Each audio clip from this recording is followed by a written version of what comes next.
এই প্রশ্নটি অনেকেরই। যখন আজান চলে, মুয়াজ্জিন সাহেব যখন আজান দেন, তখন আজানের আওয়াজ আমাদের কানে যখন ভেসে আসবে, ওই সময় আমরা নিজেদের ভিতরে কোনো কথাবার্তা বলতে পারবো কিনা বা কোনো কাজকাম করতে পারবো কিনা, নাকি সব স্টপ করে দিতে হবে।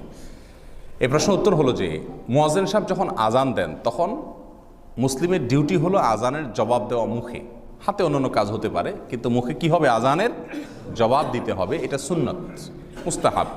নবী সাল্লাল্লাহু আলাইহি সাল্লাম বলেছেন, কুলু মিথলা মা ইয়াকুলুল মুয়াজ্জিন, সহিহ মুসলিমের হাদিস। মুয়াজ্জিন যা বলে তোমরা তা বলো। মুয়াজ্জিন যখন আল্লাহু আকবার বলে তোমরা আল্লাহু আকবার বলো। মুয়াজ্জিন যখন আশহাদু আল্লা ইলাহা ইল্লাল্লাহ বলে তোমরা আশহাদু আল্লা ইলাহা ইল্লাল্লাহ বলো। মুয়াজ্জিন যখন আশহাদু আন্না মুহাম্মাদুর রাসূলুল্লাহ বলেন তোমরাও আশহাদু আন্না মুহাম্মাদুর রাসূলুল্লাহ বলো। সাল্লাল্লাহু আলাইহি সাল্লাম না, কিন্তু অনেকে এখানে সাল্লাল্লাহু আলাইহি সাল্লাম বলে। মুয়াজ্জিন যখন হাইয়া আলাস সালাহ হাইয়া আল ফালাহ বলে তখন শুধুমাত্র লা হাওলা ওয়ালা কুওয়াতা ইল্লা বিল্লাহ বলবে, আর বাকি যা আছে তা।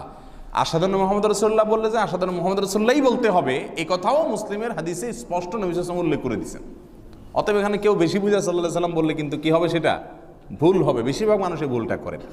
হ্যাঁ, সাল্লাল্লাহু আলাইহি সাল্লাম পড়বেন আপনি, সেটা হলো আজানের পরে গিয়ে। আজানের পরে গিয়ে আজানের জবাব দোয়া যখন পড়বেন ওই সময় আপনি দুরুদ পাঠ করবেন, এক হাদিস দ্বারা সেটা প্রমাণ হয়। কিন্তু আজান চলাকালীন যা শুনবেন তা বলবেন। তাহলে আজান যখন চলবে একজন মানুষ মুয়াজ্জিনের আজানের জবাব দিবেন, এটা হলো সুন্নাত, মুস্তাহাব, ভালো। কিন্তু যদি কেউ কথাবার্তা বলেন তাহলে সেটা গুনাহ হবে না। সেটা কি হবে না? গুনাহ হবে না। আমরা অনেকে আজানের সময় কথা বললে এটাকে মহাপাপ মনে করি, অনেক বড় অন্যায় মনে করি।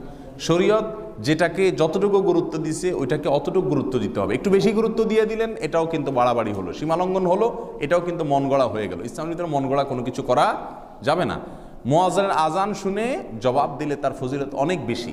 জবাব দিলে মুয়াজ্জিনের সাথে সাথে বাক্যগুলো উচ্চারণ করলে ওই আজান শুনে যত মানুষ সালাত আদায় করতে আসবে তাদের সবাই সমপরিমাণ সওয়াব ওই জবাবদাতাকে দেওয়া হবে। এটা বিশাল বড় ফজিলতের একটা আমল।